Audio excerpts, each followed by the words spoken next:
like to thank you all for joining us tonight for our career workshop and webinar. Not only do we have a room full of alumni here in New York City at the Ladder's headquarters, we are also joined by Marist alumni around the country who have signed in through a webinar. So welcome to everyone and thank you for joining us. My name is Bobby Pellicati, and I work in the alumni office at Marist College. And this event, this career workshop and webinar, was actually an initiative that came through the Young Alumni Council, which is a collection of recent graduates from the past decade who have been working in conjunction with the alumni office to put together some programs that have more of a career and networking focus. We have a great time with our social events, but we wanted to make sure that our recent graduates and our alumni were really getting something from their connection with the Alumni Association. So we're hoping that this will be the first of many, many programs. So we would welcome any feedback you have following tonight's event on future programming and also just feedback for how to improve this program. So at this point, I'd like to turn it over to Amanda Augustine, who is our featured speaker. Amanda is a fellow graduate from the class of 2004. She is a job search expert for the Ladder and one of their 20 original members for the company. So we are very lucky and thrilled to have her with us. She has, for the past 8 years, been helping prepare potential professionals for the job search world. And she is a certified professional career coach and also a certified professional resume writer. So we are very thankful that she has offered not only this wonderful space, but her time and her expertise for this evening's workshop. So please join me in welcoming Amanda Augustine. Hey guys. Hello. So as Bobby Sue mentioned, my name is Amanda Augustine, and I'm a job search expert. I swear I did not give myself that title. They gave it to me, so it's not my fault. No, if you are at home or if you are on your smartphone and you're obsessed with Twittering, tweeting, and any other type of social media channel, our hashtag for tonight, and I know it's long, I apologize, is Marist Alumni Workshop. So feel free to tweet away. If you're tweeting in the audience, please make it a good picture of me. No bad pictures where my mouth's open. And if you're following at home or you're on your phone, I also have some scheduled tweets that are going to go out that are going to pinpoint different parts of the presentation. So there's some backup with links that's kind of aiding and supporting what I'm telling you guys. As Bobby Sue mentioned, I have a Marist alumnus. Bobby Sue and I were actually freshman year roommates together. She introduced me to the lovely world of country music. Yes, and she said, "You're welcome." My boyfriend thinks otherwise, but thank you, Bobby Sue. I appreciate that. These are some of my channels. I've worked with the Ladders for about 8.5 years now. And if you don't know about the Ladders, or you may have heard about us in the past, we're an online job matching service for all career-driven professionals. We used to only be focused on the 100K plus market, but we're now open to anybody who would basically need a resume in order to pursue their career, so typically 40K and up. And basically how it works is that once you sign up, you are going to be put into a bucket based on your salary requirements and previous history, and then you only see recruiters and jobs related to your specific salary band. So you're not going to be looking at 250K jobs if you're entry level, and if you're in the 100K plus, you're not going to be looking at entry level jobs. So moving right along. All right, so if you haven't noticed, people in the audience, you have a piece of paper in front of you. And there are 2 questions on there. And this is your food for thought. For those at home, we're going to be pulling up a polling for you right now so you can actually also do this. There are 2 questions I want you to answer. Basically, the first is, how did you find out about your most recent job? And for some of you, that may be your first job ever. If you're still looking for your first job, okay, you get a pass. You don't have to answer this one. For the second, it's what do you find easiest to do? And it goes anywhere from you reaching out to a specific recruiter to actually engaging with people you haven't spoken to in a really long time, but you know you probably should have, to applying to jobs online. And the idea is I just want to know, what are people up to? What are they doing? So I'm going to give it a moment or 2 more. Oh, I love how it's all filling in. Yay, at-home audience. This is our first time doing a webinar and live at the exact same time, so we'll see how it goes. So if you ask a question in the audience, and I will say please reserve them for the end because we're recording this. If I'm repeating your question, it's not because I'm crazy, it's because the people at home need to hear it as well. All right, we're going to give it, you got 20 more seconds. Click some buttons for me, people.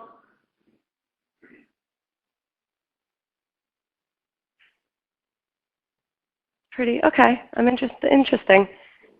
All right, you guys actually have to talk amongst yourselves. See, I put you at tables, live audience, for a reason, because I'm pretty positive you didn't come with 5 friends. So guess what? You have to meet the people you're sitting with. So I do want you have exactly 1 minute to share your responses for those 2. Ready? Go. Can you mute me?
All right.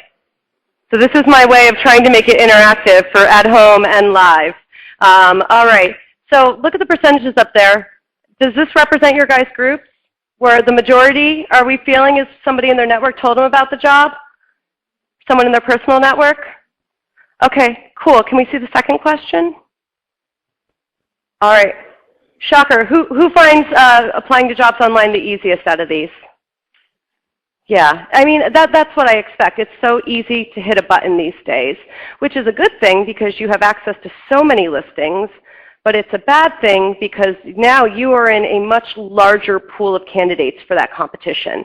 And nobody stops you from hitting that button. So you have no idea who's applying, and your application's getting lost amongst a lot of unqualified people. So that's one way to find a job, but we want to talk about all the different ways you can find jobs. Back to the presentation. Beautiful. So for the last 3.5 years specifically that I've worked at the Ladders, I've spent most of my time researching different ways to go about the job search process. What are different techniques out there? What's effective? What's not effective? And basically I've broken it down, into 3 phases. So I learned from a very, very nice woman at Weight Watchers when you do program development that everything has to be in 3s. So there are basically 3 phases to the job search process. There's the preparation. You have to understand where you're going and what are your job goals. You have to take an inventory of your skill sets and your passions and try and figure out where those 2 meet. Where can you leverage your skill set and still apply to something that you enjoy? That's the ultimate, right? Resume and cover letter. Online presence, personal branding, all of these are your marketing materials. Every job seeker has to put on a sales hat and a marketing hat. You have to develop what's your target market, what companies, what types of positions, and then you have to build a branding campaign around that. And basically your resume, your cover letter, your online presence, even what you do on social media, that all makes up your personal branding campaign. And it needs to support your job goals by highlighting the relevant experience, the accomplishments, the professional affiliations, anything that says, look how perfect I am for this type of role. Let me show you everything I've done that makes sense just for that. Not for all the million other things I've done that are also awesome. What are the exact skill sets and experience, and where in each job did I apply that experience or build certain skill sets or create accomplishments that support those goals? Nobody wants a jack-of-all-trades resume. They want to see how do you perfectly align to what you're applying for. So how do you tailor and tweak that information so that it supports your job goals? The search process, which is really all about finding the jobs. lead pursuit. How do you find both published and unpublished job opportunities out there? And how do you maximize all the different channels that are available to you so that you find the most leads possible? And then close. How do you close the deal? How do you interview, follow up appropriately? How do you negotiate? And then onboarding, which is typically your first 90 days in your new job. First 90 days of any new job is a continuation and extension of that interview process. You're still feeling them out to make sure, am I really in the right spot? They're still feeling you out to see, is this person really going to make it here? So consider that an extension of your interview process and treat it as such. So this is a lot to cover. So it's a mouthful. Makes my head hurt, and I've been studying it for years. We're not doing all this tonight. This is a week-long, if not a semester-long project. But what we are going to talk about is really the second phase, the search, which you could also call lead pursuit. And what I like to call the power of three, harnessing the power of three. So how do you find the best jobs online for yourself? How do you engage with recruiters, which means you reaching out to them, but also how do you build the right online presence so they're reaching out to you? There's nothing better than the recruiters coming to find you and knocking on your door saying, I have a job for you. Whether it's good or not, it's engagement. It leads to more opportunities. And then how do you tap into your network, both professional and personal, so that you're maximizing your amount of leads? I'm not going to go crazy on the online jobs because I'm going to guess most of you are pretty good at searching for jobs online because it is the easiest, and as the polls were showing, that's the one everyone feels most comfortable with. But I do want to give you a few tips to maximize your time and make it as efficient as possible. Okay, so for searching for jobs online, one thing is know your resources. Now I put just a few up there. Shocker, I put the ladders. They are fantastic, love them. And everybody in the audience did receive a free 3-month trial that's worth $75. So create a free account, use that code. If they're all unique and individual, it has no dollar amount, so sorry, you cannot trade them on the black market. But this will give you access to a free resume critique. You upload your resume, a certified professional resume writer will critique your resume for you. It allows you to upload your resume so that recruiters can find you. It allows you to target and apply to jobs. And it gives you access to all the career advice. So it's a pretty good deal. Simply Hired and Indeed, I put them in the middle because they're aggregators. And what that means is that they basically troll other websites and pull jobs in. So sometimes the search ability or the filtering is not great. Sometimes it doesn't quite get it right, but it does give you a very large amount to look at, and you can filter down your results. LinkedIn, I'm going to throw it out there because it does have a job section, and we'll get into that in a little bit more. The other thing is consider the job sections that are available on the professional associations involved in your line of work. Whether it's industry specific, whether it's function specific, you're in marketing or advertising, Marketing Sherpa, great website. They have lots of other stuff, but they also have a job section. If you're in finance, the association FENG, F-E-N-G. That's a great association you should be a part of. It's going to expand your network. They also have job listings. You can literally Google professional associations for X, and I guarantee you'll find a list. You just want to look through them, vet them.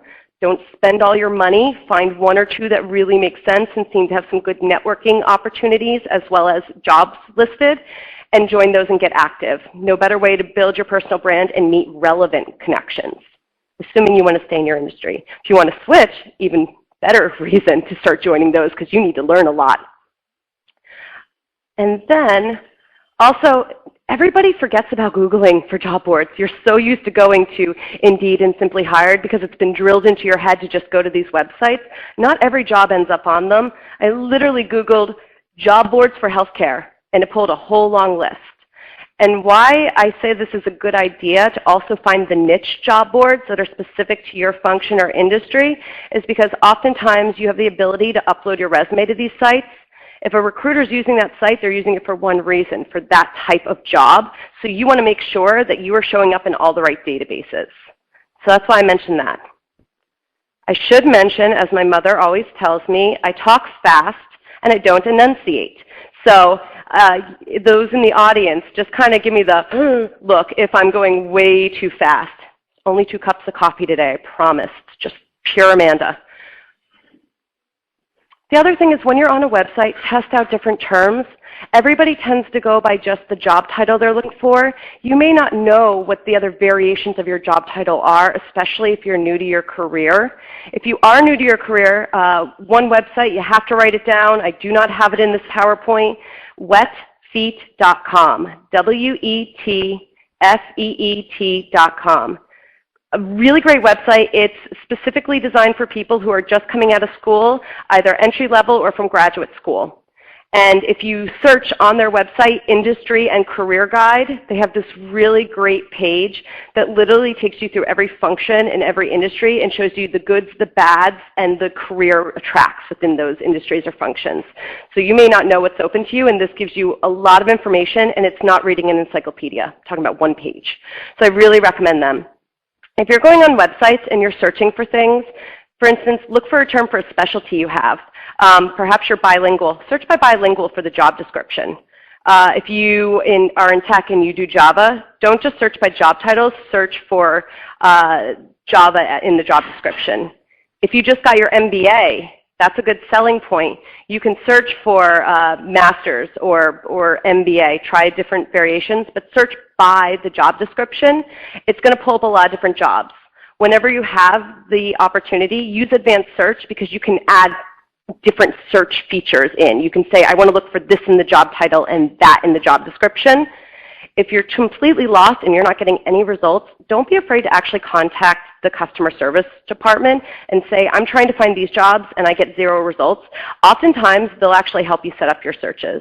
I know at the Ladders, if you email help@theladders.com and you say, I'm a member, this is the email address I use, I'm trying to find these types of jobs, my saved searches aren't working, they'll typically walk you through and help you set up the right ones so that you're going to get the right jobs.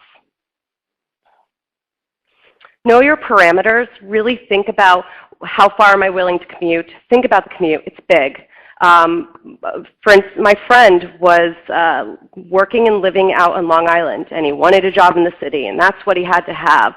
And he got an offer, and I kept asking him, are you sure you're just not leaving because you don't like your job now? Are you sure you want this job? This is a lifestyle change. Commuting 2 hours a day is a lifestyle change.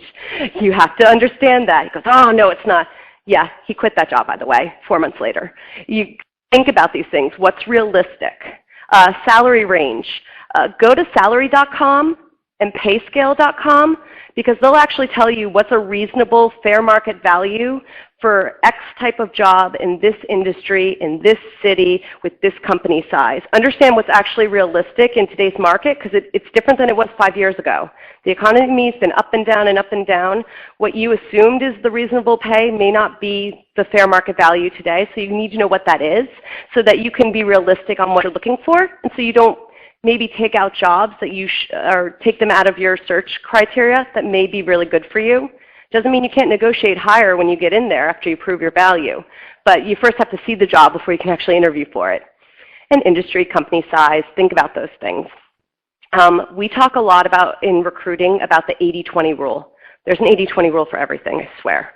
But when you talk to recruiters, they say, listen, if you pass the phone screen and we're actually putting you face-to-face with a hiring manager or somebody in a company to interview for the job, at that point, it's the 80-20 rule. 20% of that time is going to be spent making sure you actually have the skills to do the job. Do you really know what you said you know? 80% is figuring out if you're going to fit in with that team. Do you have the right cultural fit? And if you don't know that going in and you don't know how to answer those questions, or if you're getting yourself into an interview and you realize you walk in and go, oh God, this is never going to work, and you can't figure out why it didn't work out even though the interview went well, it's probably because they felt that too. So be very conscientious of that. There are 2 great sites you can go to, Vault, V-A-U-L-T, and Glassdoor. They both have .coms on the end. I know, surprise. Both of those focus on company culture and things you're not going to find out otherwise. Also go to their Pinterest pages. No one thinks about it, but actually the Pinterest pages on companies, oftentimes they have a section about their team, and it shows you in a very visual image what their culture's like, and you can get a better sense of what's going on. It will also give you clues as to how you have to dress for an interview there. If it's a financial institution, it's probably very standard traditional. If it's more of a .com, there's probably a bit more leeway. Still professional, but there's clues there.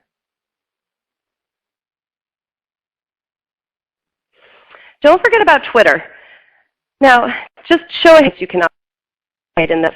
Show of hands, how many people have a Twitter account? Okay, look around. If you don't have one, get one. You do not have to be active on it. And by that I mean you do not have to tweet ever. You don't have to make it part of your personal brand. I want you to be a MacGyver on the back end, and I want you to be snooping around and watching others. You can be one of those, you can just be somebody who peers in. You don't have to do anything else. And frankly, if it's not going to be part of your personal brand, make up a name that has absolutely nothing to do with your name, so it's not associated with you in any way, shape, or form. But target specific companies, recruiters, and job search experts, maybe like at Job Search Amanda. I hear she does wonderful stuff. But you can get so much information. Just because they're tweeting jobs on these career sites doesn't mean they're going to put them on their website. They may be looking for someone who specifically is this in tune with social media, especially if it's a marketing role. So be aware of those types of things. Have I lost anyone? We're good? Alrighty. Okay, so when it comes to recruiter outreach, as I mentioned before, part of this is actually targeting recruiters and reaching out to them on your own. Part of it is developing an amazing online brand or presence so that they're finding you. So let's first just talk about you reaching out to them. There's maybe 2.5 different types of recruiters that exist out there. You've got your corporate recruiters who actually work in an office. Their client, quote unquote, is the company they're working for. They get paid by that company. Say if a recruiter is working at Marist to recruit people for their offices, that's a corporate recruiter. They're staying in that building. They're on their payroll. Then you have third-party recruiters. These are agencies. There's a million of them, a million. And they're the ones you're going to see at all the events. They're the ones that typically go out there. There's 2 different types. There's contingency and there's retained. If it's contingency, it means their pay is contingent upon placing the right person. So typically, if you have a contingency recruiter, they're the ones that are mass emailing you, and you look at the job and say, I'm not even qualified for this. Why is this person bothering me? Because you got messed up on one of their mass emails. But they're the ones that are trying to gather the big net because they only get paid if they place the person. So on a positive end, they'll work really hard to get you in the door if you actually pass the phone screen, because they don't get paid unless you get in the door. It's typically 3 months after you get in the door. Again, 90-day window. If it's a retained recruiter, it means they're getting paid no matter what. They're working for this company as their own agency, but they just get a certain amount of money every single month just to be on call for them for recruiting services. So they may have a better sense of the company culture, and you may be able to get more information out of them about what's going on in that organization because they have a very close relationship with that company. So there are definitely benefits and drawbacks to both types, and hey, targeting all or none, it's a good thing to target some. The Ladders has resources for recruiters. We do have people, you can follow recruiters. There are ways for you to interact with them. Obviously LinkedIn, it has everyone, so it also has recruiters, and it's a great research tool. This is my favorite, and no one's heard of it, and I'll put it out there. If you go to the website, it's a really ugly website. There is no designer on that end. I'm sorry, Oya, I love you, whoever you are. It's a great source, but it's not a pretty website. I-recruit.com. That's an amazing resource because it allows you to drill down by location, function, industry. You can really look at different specialties, and they just give you a list with their contact information, links to their websites. No mass emailing recruiters. No going to all, even if you find agencies and they're specializing in your industry, you don't just upload your resume, because then you're in their database and there's no need for them to really interact with you because you've already done the work for them. What I recommend is target different recruiters. You can find their website through Oya or LinkedIn or the Ladders, and then you want to figure out what type of jobs does that specific person recruit for. Look for the person within the agency or within a company that specifically handles whatever you're looking for. It's really simple to just Google their name and find their email address. Oftentimes, if it's an agency, it's on their website anyway. Oftentimes, you can reach out to them through LinkedIn. The idea is that you want to reach out specifically to a person, say, I was looking specifically for these types of roles and notice that that's what you recruit for. I have X years of experience and background in this. Wanted to reach out, say, hi, I would love a moment of your time to talk about how I could provide value to one of your clients. That's like the key phrase.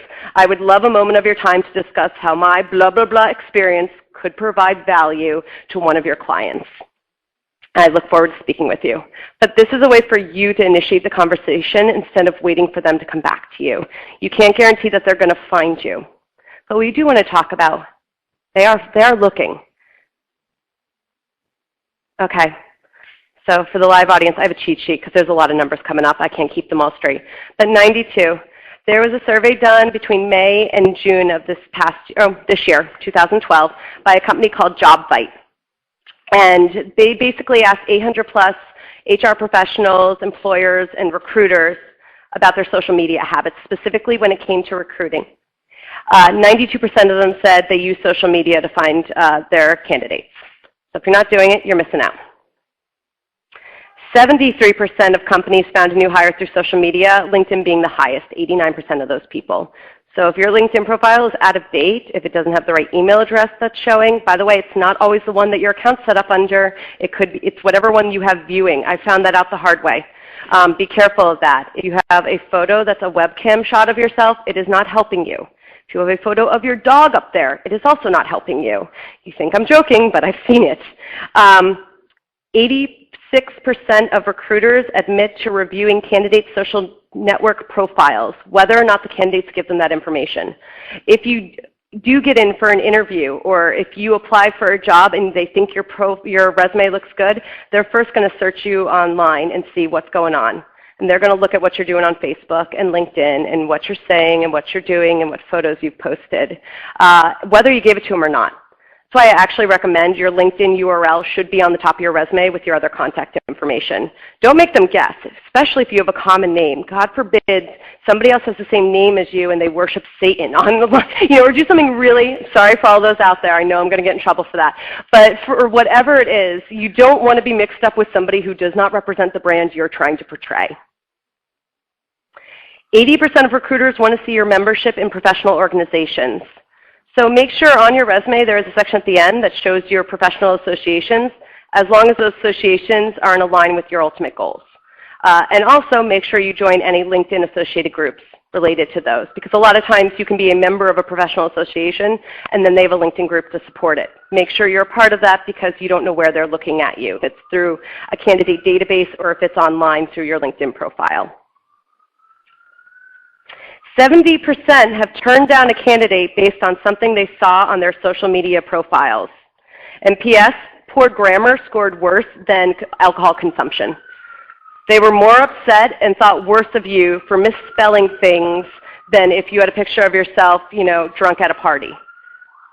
Think about that. 85% said a positive social media presence has influenced a hiring decision. So I'm throwing all those numbers out to you. Can you hear the sirens in the background, webinar audience? I'm throwing these numbers at you because if you really didn't think there was a reason and you're not going to listen to me tell you, they'll tell you. The numbers say you better have one. So you may not think you have a brand already. You may have never considered it. You just applied to jobs and you made sure your resume felt good. You have a brand whether you developed it or not. So the first thing is you need to know, what do you want your brand to be? So think about, what are you the go-to person for? That's going to help you actually develop your elevator pitch. What are you known for at work? What are you great at? Who do you interact with outside your team, and what is their, their opinion of you? Consider any reviews you've had, whether it's been with a supervisor or mentor or a peer review. Think about what they've told you. Concentrate on the goods. What did they love about you? What kept popping up? That's part of your brand, and those are things that you should be celebrating. Hopefully those tie into your job goals, because what you're great at, you hopefully want to leverage towards something that you're passionate about. You may be really great at numbers, but really don't want to wear a suit every day, and you love fishing. Consider going into marine insurance with one of the big companies. If you're going to play with numbers and you're good at it, at least make it about a topic that you really enjoy, or consider accounting for a shipping company. You need to try and incorporate those two together, because when you find that combination, that's what's going to make you happy. Make sure that your offline brand mimics your online brand and vice versa. So you may have worked really hard to build a beautiful online profile, but you're not backing it up in person, and that's a problem. If you can't interview or go to networking events and portray what you keep telling everyone you're about online, it really doesn't match up. It's not going to be an effective advertising campaign. Think about any class you've had to take where you had to take Marketing 101, or if you're in advertising, your messaging has to be consistent, off and online. So if you haven't done it in a while, please Google yourself. And if you did it when you first graduated and you haven't done it in a while, do it again. Put it on your calendar as a reoccurring task to do once a month. Find out what's out there about you. Poor Bobby Sue didn't know I was doing this to her. So she saw this today and goes, oh, I guess I'm in this. Yes, you are. Yes, you are, Bobby Sue. So just Googling yourself to find out what's showing up. If it's not supporting your brand, for instance, I love Bobby Sue, but her Facebook has nothing to do with her professional brand. I really recommend change that name. You don't want it popping up for people. But I will put it out there. Companies are starting to ask for your Facebook password. They want to know exactly what's going on. There are some states that are outlawing it. It's kind of a thing in the works. Go to theladders.com/career advice. There's a whole article on it about people asking for your Facebook password. It's weird. So I know people who are actually building a faux profile, connecting to friends and not letting them post anything so that it's totally clean, because you can't say you don't have one. Let's be honest. That's very unrealistic today. No, I've never been on Facebook. I don't know what that is. Okay, then you're definitely not being hired because you're clearly not in touch with the rest of the world. Let's be honest. So if it's not part of your brand, you need to make it part of your brand or you need to make it hidden. Everything else on here, though, if you look at Bobby Sue's, everything's about, it's her LinkedIn profile, it's her Twitter account, and it's basically information about her work with Marist. So you get an A. Yay. If you Google and things are coming up about you that you do not want coming up, there are a couple things you can do. One, you can contact whoever owns the website and try and get it taken down. It's not guaranteed to work, but you can always try. The other way is, as any SEO marketing person or online marketing person will tell you, you need to build more content to push the bad content down. So that means if there's any way, shape, or form that writing blogs or writing articles and getting them published is somehow related to your job, if you find some association you're a part of and they allow you to submit articles, write about a topic related to your industry to show off your expertise, which recruiters will love, but then that will pop up higher. So you've got to add more things in order to push bad things down. And Bobby Sue, apparently you need one more photo because the chick on the end is not you. Just saying. So this is an exercise that I'd like everyone to do. I'm actually going to give you a minute. You have paper in front of you and pens. Make a list of every account you have where you have a presence. I gave you some examples. I'm going to keep rattling them off. There's LinkedIn, Facebook, Twitter, Pinterest, personal blogs. Are you on professional memberships of some sort? If you are a Marist alumnus, I'm never going to get it right. If you are a professional alumnus, you have an ability to update your records and put in a profile about yourself. It should probably match whatever you're putting on your resume. When was the last time you updated that? How many times did you upload a resume to Career Builder or Monster when you first got out of school? Chances are that resume is not your up-to-date resume and it's still there because you forgot about it. So you also have to take a second and consider, what job boards did I upload a resume to? Not just to apply to a job. That normally doesn't store it for recruiters to see. But what databases out there did I put a resume up there? What recruiters have I reached out to in the past and sent a resume to that's no longer valid? So if I am in their Rolodex, it's not me anymore. I can tell you right now, I worked at this company for 5 years, and I started getting calls from recruiters looking for entry-level customer service roles, and I was 5 years into my career completely not doing that type of work, and I couldn't figure out what was going on, and finally one told me, well, your resume is on Career Builder. Oh, well, that's a problem. So consider that. And you basically have to go through each one and say, if it's old, get rid of it. You gotta take it down, deactivate it. If it's a database that you still want to pursue now for your job search, you need to update it. If it's something you're using now, such as LinkedIn or Facebook, those things, you have to decide, is it for personal use or professional use? And if it's for professional use, it has to align with your job goals, which means having a lot of the same information that you're putting in your resume, highlighting the relevant accomplishments and experience and associations, and branding you the way you want to be branded. And if it's for personal use, frankly, up those security settings, but because, I don't trust Facebook, I feel like they change them every single day, and I'm waiting for the day when something pops up and I didn't know that I didn't check the box on, Tuesday at 5 p.m. So I changed the name. Mine's my first name, middle name. I recommend doing something like that. Just disassociate it with your professional account.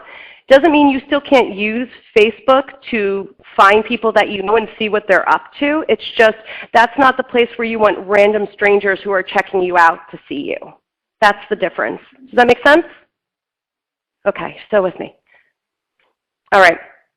So I actually searched for Jane Doe on LinkedIn, and wouldn't you know, she exists.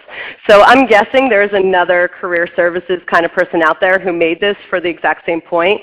What does this tell us about Jane Doe, except that she's been at the same job for 15 years, and we don't even have a sense of what company that is. And that supposedly she's somewhere in New York City, and she's in retail, but she's working for a company that's not retail. So this tells us nothing. We don't know anything about her. This isn't helping you. A bad profile is just as bad as zero profile. Where is this? And this poor guy, this is definitely my boyfriend's cousin. I'm sorry, Joe. I wrote it, so I decided I could use it. This tells us so much about him. We know what he's targeting, and I'm going to try and use the pointer. We'll see how that goes. I know you guys at home can't see this, but look on the left-hand side for the summary section.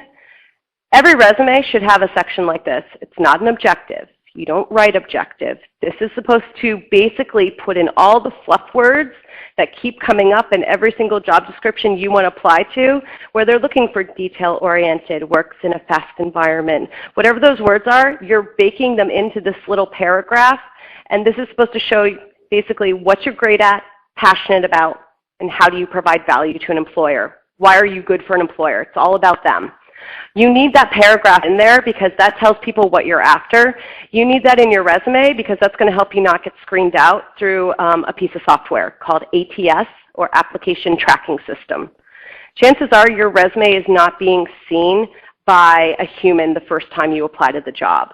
Most companies, if they're of any decent size, use some type of applicant tracking software. And they have been told to look for certain key terms in that resume, and then they rank you based on how often those show up and if they show up. And if you're at the top of that list, then a person's going to look at you.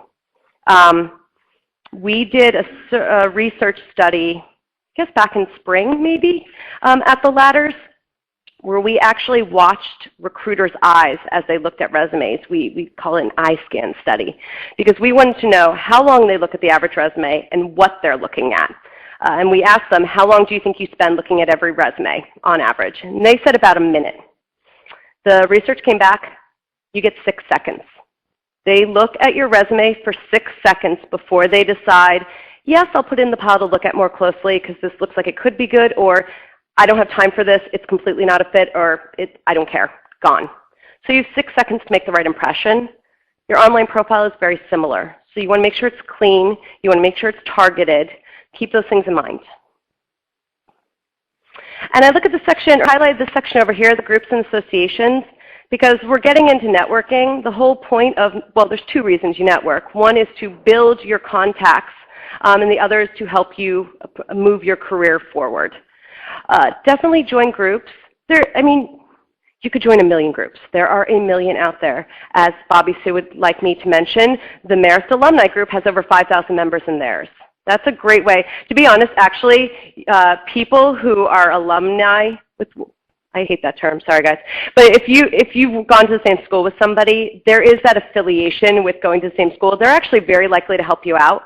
So if you engage with them, they went to the same school as you, could have been at a completely different time, but they're in your industry, they're great people to reach out to. And you're never reaching out saying, I want a job. We'll get into that. But it's, I would like to talk to you. I'd like to take you out for a cup of coffee and pick your brain. That's what it's about. If you ask someone, hey, I'm looking for a job, most people are like, oh God, what am I going to do? You never approach somebody saying you want a job. There are a million associations out there. Join the ones that are relevant to you. Join the ones that represent your education, the ones that are industry or function specific. But the other thing that you want to do is make sure that you are actually actively engaging with them. And there's 1 million, and there are 7,000 chats going on, and it's insane.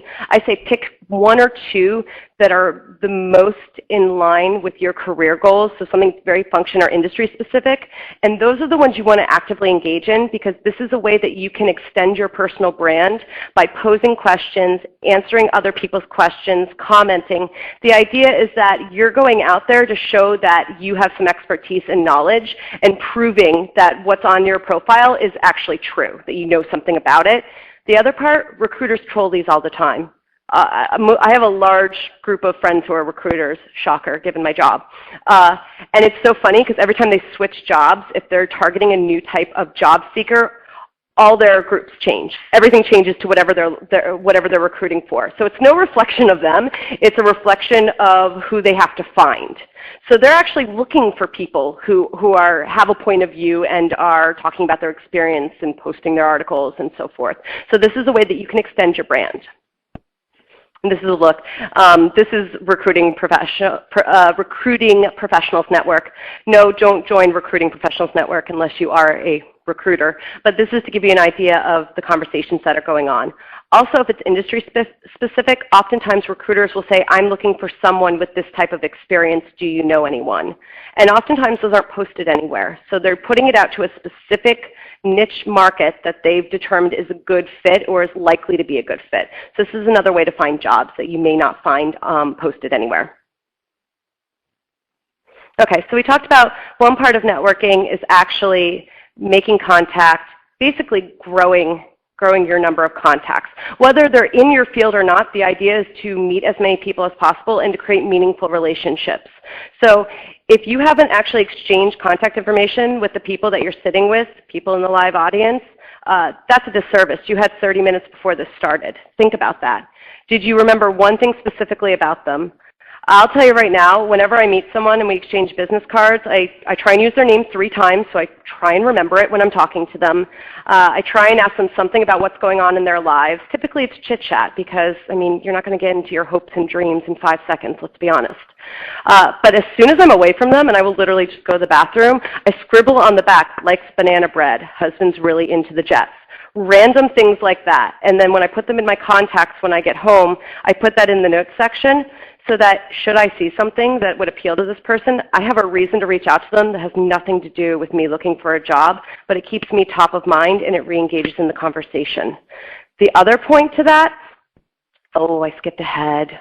Okay, we'll get back to this. Oh, okay, just kidding. We'll never mind. We'll talk about it in a moment. But the other is that when you are reaching out to people, you want to actually be able to personalize those messages, especially when you're connecting to people on LinkedIn, and we'll get to that, because I have over 500 connections. I'll tell you right now, any person who has blindly hit connect to me and did not put a personalized message talking about how I know them or why they know me, I refuse to connect with. Because why? It's not a connection. I don't know this person. Just because it's easy doesn't mean it's real.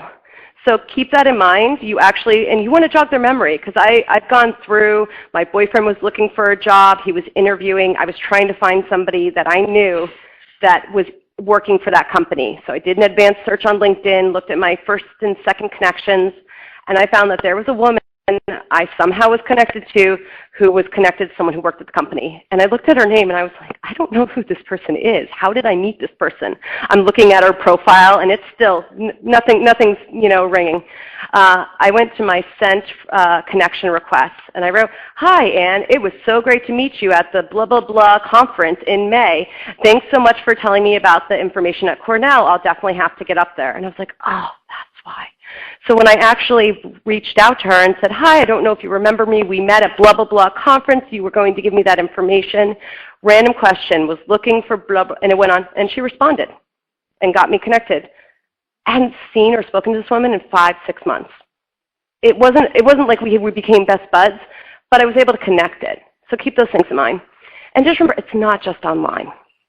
Okay, because there's a lot of, you can participate in groups. I think our generation in particular, we grew up in the online community that we get so obsessed with tweeting and Facebook messaging and LinkedIn that we forget about face-to-face conversations. And frankly, that's the best way to really get to know someone. Okay, also remember it's not always professional and it's not always planned. And I think everyone assumes you have to go to a job fair or you have to go to something that's called a networking event in order to network.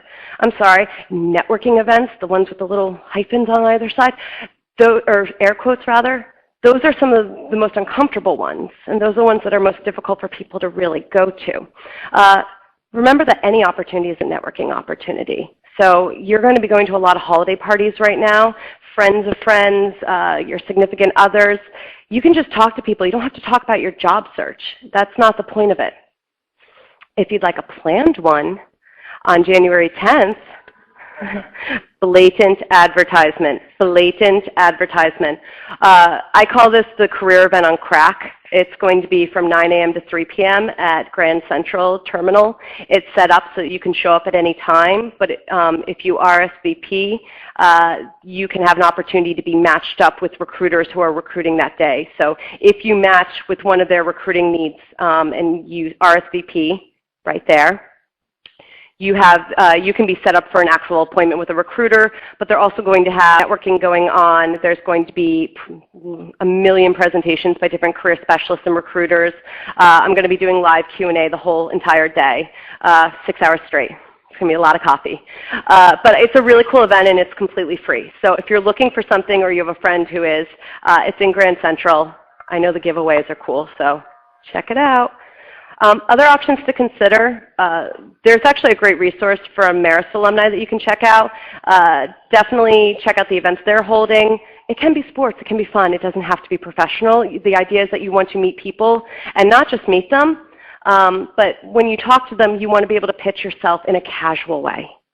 So that's really important. And this is the elevator pitch, which everybody hates and everybody wants to kill themselves over because they don't understand it. If you go to theladders.com/askamanda, I actually have a whole article on dissecting the elevator pitch. We could do an entire 1-hour workshop on developing your elevator pitch because most people are terrified of it. But it's the idea of talking about what am I great at and passionate about and how is that of value to someone else. And then you tailor the terminology based on who you're talking to. So you don't get into statistics or jargon unless you're talking to someone who's in your line of work and gets that. You don't use the acronyms if you're not talking to someone who gets that. If you're just at more of a personal holiday party with random people that are not in your industry, you talk in broader strokes. So I would say my name's Amanda Augustine and I'm a job search expert for the Ladders. My passion is helping people find the right job sooner. That's my tagline. And then depending on if they're interested or not, that's my amuse-bouche. It whets the appetite. And then if they're interested, I can go into backing that up, what I've been doing. And then that really gets into how I can provide value because it talks about the column and the programs I've set up and the live events and all that fun stuff. Okay, we're going to skip the networking quiz because it's long. I'll give you the answers later.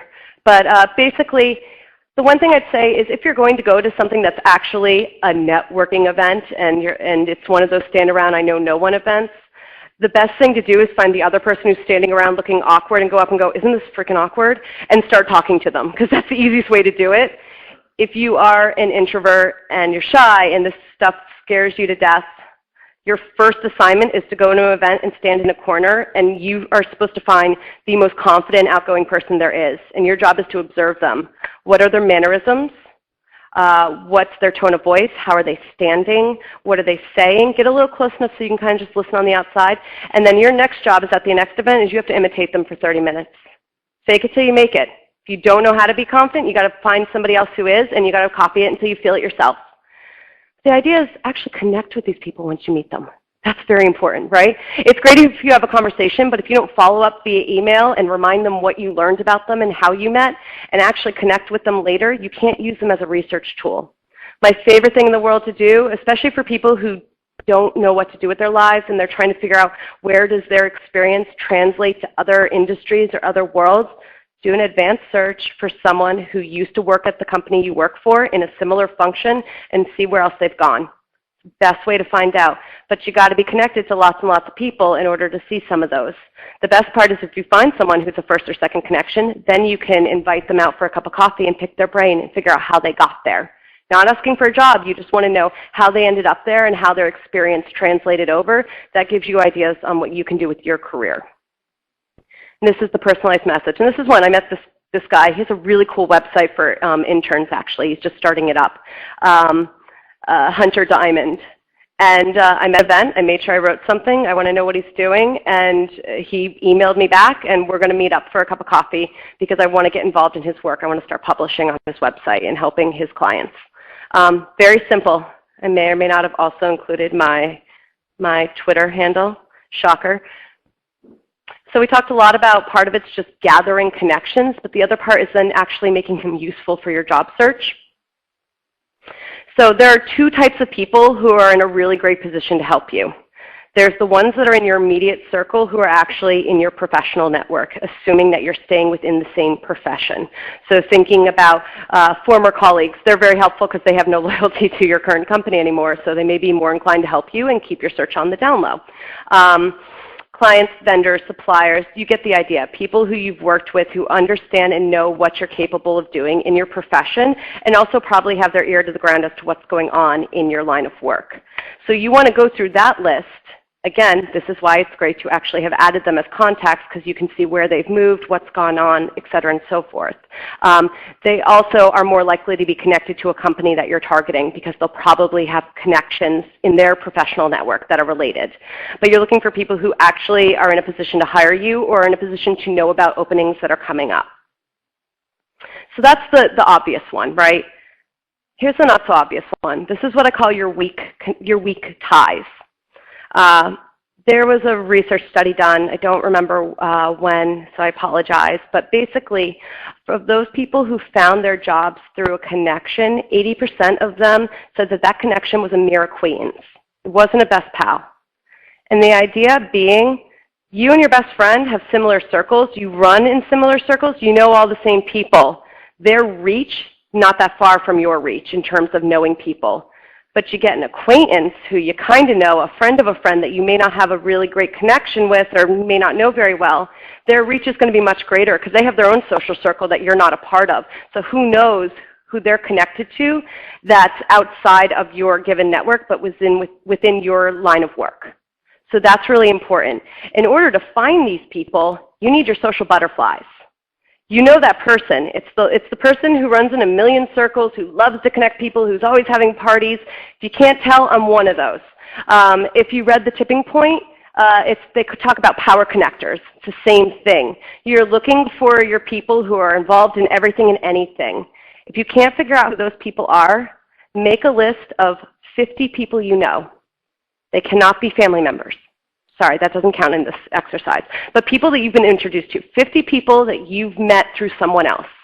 And write them out, and in the next column, who introduced you to that person?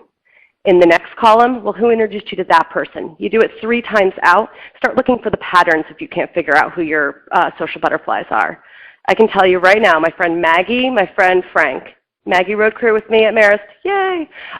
If she's listening, thanks, Mags.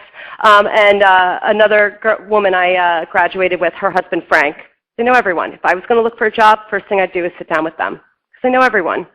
These are the people that you want to talk to and pitch to and be like, this is the type of job I'm looking for. You can't just say, I want a job. You actually have to have figured out what your job goals are. Because you can't just say, oh, God, I need a new job, and have no clue what you want these people to do because they have no direction. So keep that in mind. But you want these people to help you figure out who they know that they can introduce you to, because it's much easier getting that lunch set up when a social butterfly is helping connect you. This is your Mad Libs. If you're really bad at writing these things, this is your crib sheet, or whatever it's called. This is your cheat sheet. At this point in my career, I'm looking for opportunities in X. I'm blah, blah, blah. You guys can all read. I'm pretty positive of it. You graduated from Marist. Thumbs up. We can all read. This is a way for you to get in touch with people. You're never, ever, ever asking for a job. That's the #1 rule. Don't ever go out there and say, I'm looking for a new job. Can you help me get a new job? The idea is I'm targeting these types of roles. So-and-so said that you've had such a great work experience or such a great history at X, Y, and Z. I would love to sit down and pick your brain for a half an hour over a cup of coffee. Do you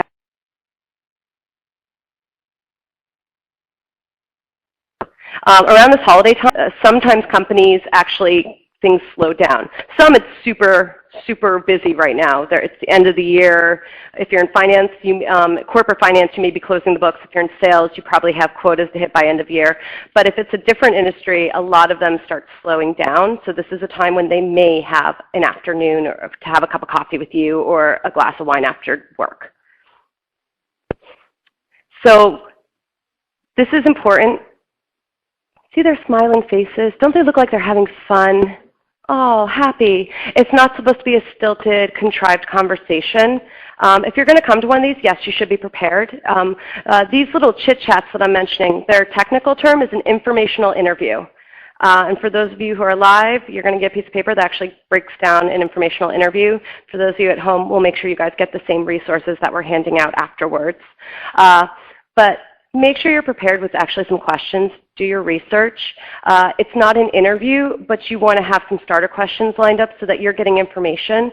The other thing is you want to keep thinking about what are they telling you about their personal life, the little details, because you're always looking for an opportunity to pay it forward. Okay, you don't realize it, but when you're searching for a job, you're actually gaining a lot of very useful information that most people don't know about. So this gives you the opportunity to use that information to help others. So if you are talking to somebody you used to work with, and that's a lot of what this lovely picture is about. Maybe you're re-engaging with someone you haven't talked to in a while. The holidays are actually a really great time. It gives you an excuse. You can send a holiday season's greetings email. Just wanted to wish you a very happy holiday. I know we haven't spoken in a while. I would love to catch up either now or once the holiday rush is over. Love to know what's going on in your life.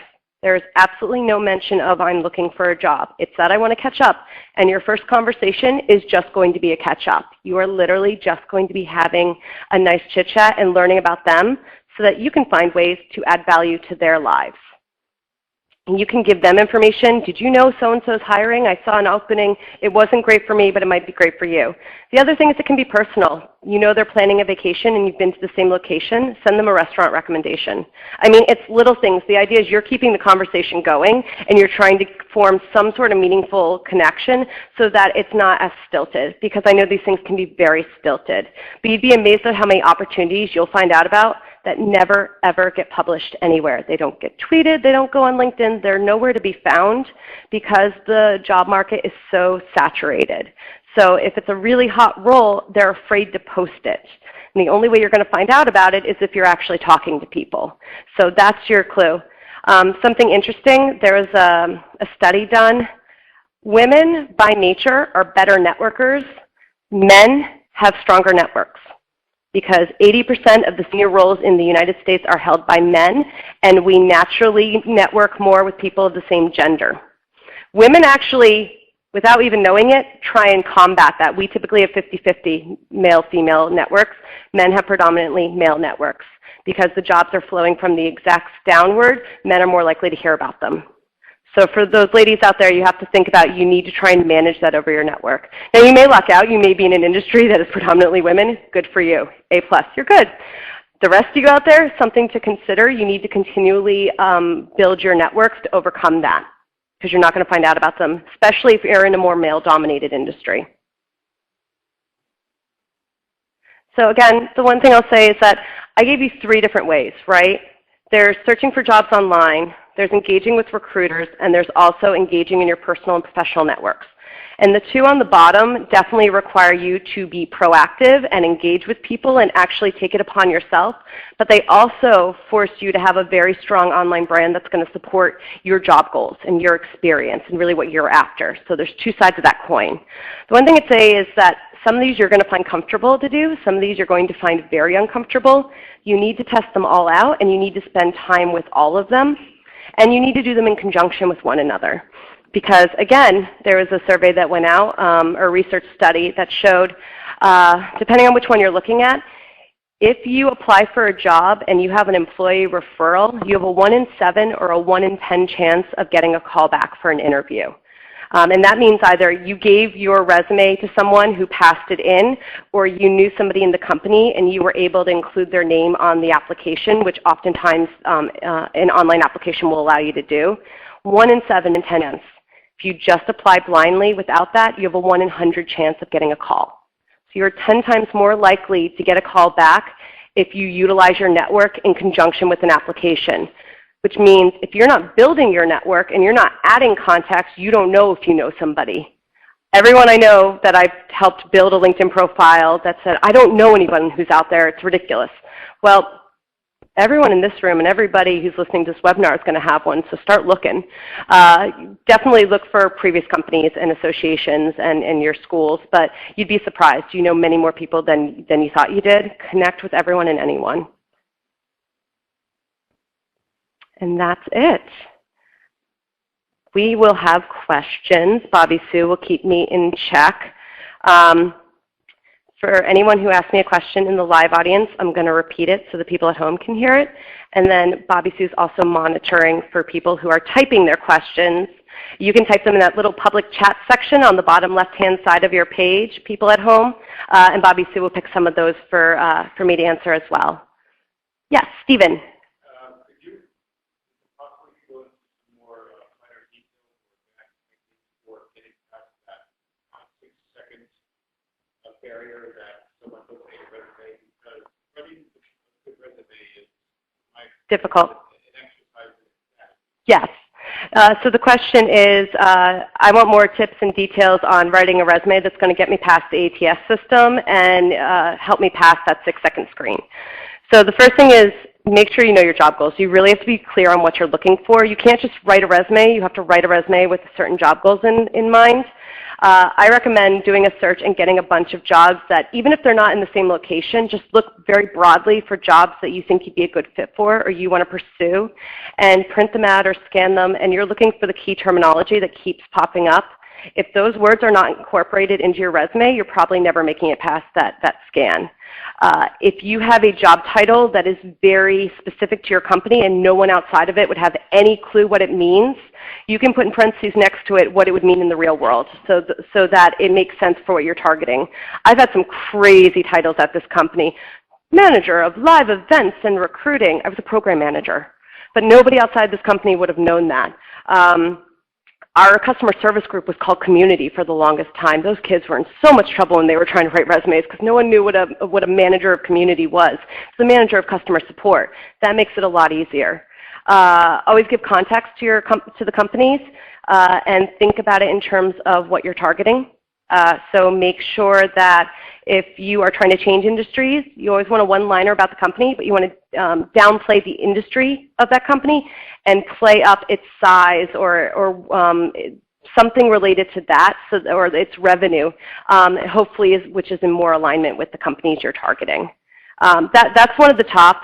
Keep it clean. Actually, that was a really good lead-in. Thanks, Steve. I have an article coming out at like 7 a.m. tomorrow on www.theladders.com/askamanda. I actually wrote an entire article on mobilizing your professional resume. So, and on a positive note, everyone in the audience gets a free resume critique. So I'd recommend making some tweaks and then getting it critiqued. Yes. Oh, okay. Just kidding. She was just saying, yeah, people at home. Is there any other questions in the audience? Yes. Yeah. Mm-hmm. Yes. Okay, so the question was, if you're looking to change industries but you're not sure what you want to do, how can you explore that? There are a couple exercises for the more creative people out there. I call it the Billboard Top Hits. The rules are, you make however much money you need to make, you have whatever skill set you need in order to do that job, and all jobs are equal prestige. What are the top 10 jobs you would do in your life? Randomly write them down, ignore the buts. And the idea is you're looking for patterns because you want to see, does nature keep showing up? Is autonomy important? Does it look like I want a corporate job? The idea is to look for the themes. What do you see and what don't you see? What is absent from there? That can start jogging. Definitely advanced search on any people you've worked with that has similar background, that have moved to other companies, because you can see where they've moved on with their experience. Those are the people you want to have informational interviews with. You can take your resume and literally take 2 highlighters, or you can make a column and you can write down, what did I love about this job in nitty-gritty detail, and what did I hate about this job in nitty-gritty detail. And you're trying to figure out where those come together. Another thing is to think about your top accomplishments. What are you most proud of? What are the top 5 moments, both professionally and outside of work, that you're most proud of? And consider, what was the working environment? What initiated it? How did I get involved in that? Was it a team effort? Was I in charge of it? How did that work? That will actually help you get down to core values, working environment, and the skill sets that you like to use the most. So that's very helpful. Once you identify what skills you really like to use, and you've scanned some job descriptions so you can get a sense of how they're structured, you can start searching by those terms to look at job descriptions just to see where those pop up.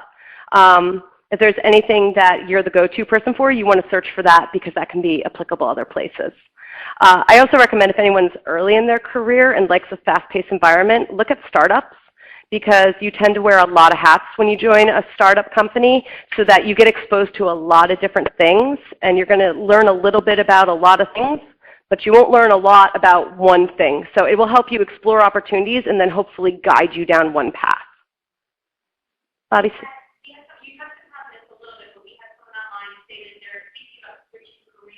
And they want to know if they should only include things that are relevant to the career that they're trying to join, okay, or if they should still include some of their previous work. So if you're switching jobs, what do you do with your resume, since half the stuff on there doesn't seem to make sense anymore? This is where the marketing hat comes on. You want to try and spin what you did. So say you were a sales manager at a company, but you want to move to product marketing, which is actually a pretty common theme. A lot of salespeople like to go into more product marketing because they don't like what product's coming up with that they have to sell. So I've seen a lot of people do that, or they want to move more towards a marketing track. Chances are you've done a few of those things here and there as part of your role. So when you are, the common structure for a resume is, for the experience section, is company name, 1 line that gives a brief description about what that company's about, to give people a sense of size and industry, so your job title makes more sense, because job titles are really subjective. Your job title, 2 to 3 lines that talk about your roles and responsibilities. What are you supposed to be doing every day? What were you accountable for? And then 3 to 5 bullets that are your bragging moments.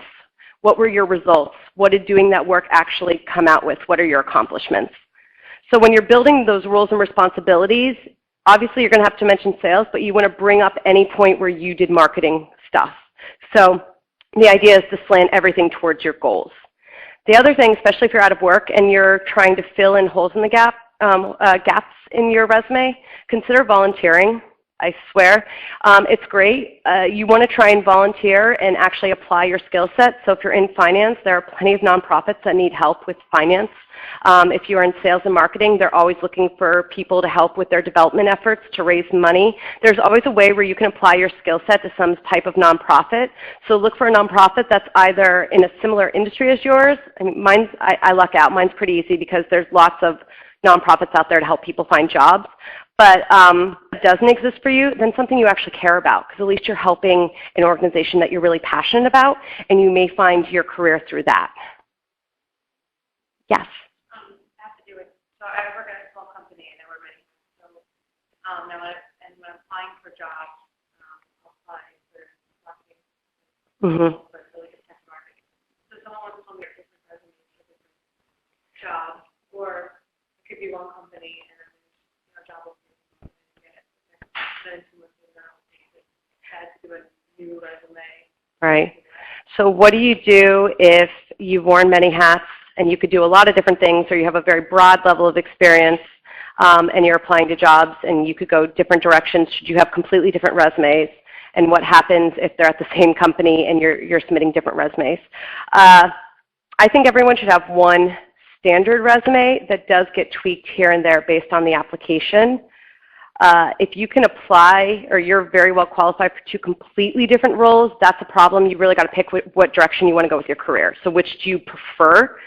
If they're similar, if it's sales and it's in this type of product, but then they have another one opening up in that type of product, it's okay to resubmit your resume. That's not a problem. But if you start resubmitting completely different versions, they're going to think you have a split personality, and that's actually not going to work to your advantage. Because it's the same thing if you applied to two completely different jobs at the same company, even if you had two completely different resumes, chances are you're probably already in their database, and their gut reaction would be, she doesn't know what she wants to do. So why would we hire her? Because she may change her mind just again. You know, a month ago she applied for this, now she's applying for that. She may not know what she wants to do. So I think it's more of soul searching to figure out what career track do you really enjoy, and then spend your efforts engaging and growing that brand, because frankly, to do all the stuff I mentioned here, it's a lot of work. So to do it for multiple targets, it makes your life really, really difficult, to be honest. It just gets really stressful. Yep, you're first and then her. Yep. Okay. Do you have any tips for reaching out to complete strangers on LinkedIn? Let's say if I find somebody in the industry or the specific company that I'm looking at, how would you recommend reaching out to them? Invite, like a friend invite, or? Right. So what do I do when I find random strangers that are in the companies I want to be in and I want to reach out? Yeah, there's a couple different ways you can go about that. And if you look at there's an article, it's called How to Network Without Begging, and on Ask Amanda, that kind of goes into this. Whenever humanly possible, try and find somebody who can introduce you, because you tend to get a better response. But you can go about with a friend request or a connection request, and the idea is that you have to introduce yourself and say, I'm a blah, blah, blah professional in this type of industry. I notice that you're working for so-and-so. I've been really interested in them. I'd love to learn more about their culture and how you like working there. So the spin is always, tell me about you. It's not about, I need help. It's tell me about you. I'd love to learn more about you. Can I take you out for a cup of coffee? $2. $2, you can get a lot of information. Maybe $5 if you go to Starbucks, but stay away from the phone. I think that's the best approach. It always has to be, how can you pay it forward to them or let them talk about themselves? Most people like to talk about themselves, so you can get away with a lot that way, as long as you're being very targeted and you make sure you've done your research, and you can say that I've been working in this, I'm interested in pursuing that, I noticed you've been there, I'd just love to know more about, do you like working there? Do you have 10 minutes to talk on the phone or grab a cup of coffee, my treat? And you can get away with a lot that way. We've actually found a lot of success with that. You back there?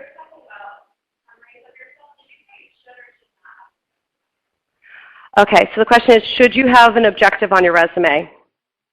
You're going to have a summary of sorts at the top of your resume. Anybody, I don't care, even if you're fresh out of school, you have something. It's probably just not as meaty as if you've been in your career for a while, but everybody should have some sort of paragraph. We call it a professional summary.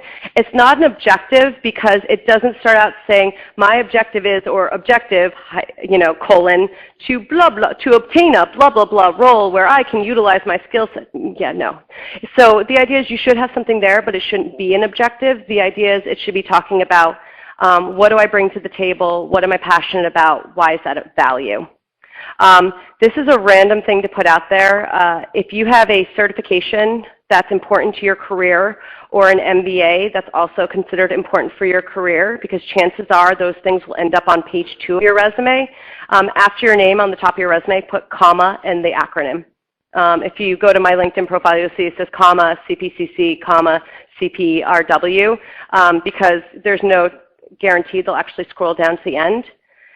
If you are bilingual, multilingual, it's okay to actually just state that at the end of your summary, bilingual, because you'll probably have at the end of your resume fluent in Spanish and English. You also want to put it as bilingual because, again, recruiters search by both terms. They may search by Spanish or they may be searching by bilingual. That means you'll get picked up in both. If you have a name that sounds very foreign and people may think that you need a visa in order to get a job in the United States, you actually want to put U.S. citizen, no visa required at the end of your summary. Because whether it's fair or not, if they think you may need one, they typically don't have the budgets for it all the time and they will skip over you. I'm not agreeing with it. I'm not saying it's fair, but it's a reality. So your job is to make it as easy as possible so that they have less reasons to ditch your resume. And one more. Last one. Yes? I've had a couple different jobs, but find myself jumping around. Okay. What's the protocol on leaving for the year mark or job hopping? Yeah. Okay, so I've had a few jobs in a row, and they've been under 2 years or around the 2-year mark or less than that. You know, basically, what do you think? So job hopping's not great, to be honest. There was a survey done that that recruiters would rather place a 40-year-old than a 20 to 30-something that's job hopped a lot. That being said, in this economy, people understand that it happens more often. If it's early on in your career, it's a lot easier to explain away because you can say, I was trying to figure out what I was doing with my life, and now I know this is what I love, and I want a career in this, and I'm looking for a home. And that's more the emphasis that you place in all of your cover letters, is that I'm looking for a place to really grow my career and you know, build my skill set. I don't want to leave. I know I did the jumping around. You don't have to deal with that now. I know exactly what I want to do. And if you don't know yet, this is like the soul searching time. December's great to do all the prep work. I would also say if a job gets posted between now and the end of the year, jump on it. Because if they're posting the job now, chances are they may have to fill it before the end of the year or the money goes away. So they're probably still responsive to those types of jobs. This is the time to build your online brand and clarify your job goals and really get everything put together, because come Jan 1, every New Year's resolutionist gets up and decides they want a new job. For finance, it's February because they get all their bonuses at the end of January. But for everyone else, Jan 1 is when it starts. So the competition gets a lot thicker and a lot more difficult. So this is the time when you want to start really boosting your job search efforts, so you're ahead of the game. We have one last online question about cover letters and the importance of cover letters. We talked a lot about resumes. Okay. Will that supplement the objective that we talked about at the top, or are they just cover letters, are they important or not? Actually, I'm really glad somebody brought this up, so thank you at home, viewer. There is an article about that as well. It's called Cover Letter to a T or something to that effect. It has T in quotes on my site. We've done a lot of research. 50% of recruiters say they're essential. 50% admit they never look at them. So you have to write one because you have no idea who's looking at it. So you're kind of screwed. You have to write it. You don't have a choice. I recommend a T format, which starts with the first paragraph, introduces why you're interested in the company. It's all about them. It's proving that you've done your research. So it's basically blatantly complimenting them on something about them that draws you in, why you're interested, and then of course tying in the fact that your unique background of skills and experience are a great match for this role. And then I like what I call the T format because there's 2 columns. The column on the left says your requirements. The column on the right is called my qualifications. You literally pull pieces out from the job description looking for a bachelor's degree in business administration and 5 years in sales management on the right-hand side. For the last 6 years, I have worked in the sales management role at blah, blah, blah. I received my degree here. You literally go down. The idea is you first have to scan the job description, understand what the top 3 to 5 must-haves are. I like to stick around 3 because I like the rule of 3, and that's what you want to spell out. And then the closing paragraph is more about the bringing it home, the intentions. If you're trying to relocate, it's always better when you're relocating to a place that you have roots because you're considered a flight risk. That's why they don't want to hire people who don't live nearby. If you're a salesperson, it's probably because you may not know the clients in that area, so they want somebody with already a built-up Rolodex of contacts. But for most people, it's because it's a flight risk. On average, it costs somewhere between 10 and 18 grand to hire a new person, so it's really expensive if you don't work out. You're more likely to be a flight risk if you're coming from outside the area. So proving that you've lived there before, you have family there, you're trying to get back to your roots, anything to that nature helps you. That's also a spot where you can dispel any issues. If you had a gap in experience or you took off time to raise your family, this is where you can talk about, now that my family's grown and I have much more flexibility, can work endless hours, I'm ready to put my passion, endless energy to work for your client. I'm eager to get back. So that's where you can kind of dispel any questions. and you always have a call to action at the end. Please review I will follow up with you in 1 week, and you put a date in there. In the interim, please review my information. Feel free to reach out to me if you have any questions. You always want to call to action because then it tells them you're going to call or email them in a week so that it's not creepy when you do it. You're professionally following up. I think that's it. I think we good? All right, I'm going to close it for the people at home. Thanks for listening in. I hope you enjoyed it. I hope the clicking wasn't too fast for you. I'll be more than happy to send some information to the Alumni Council so they can send it your way. And thank you for attending. Can you turn this off? Thanks, guys.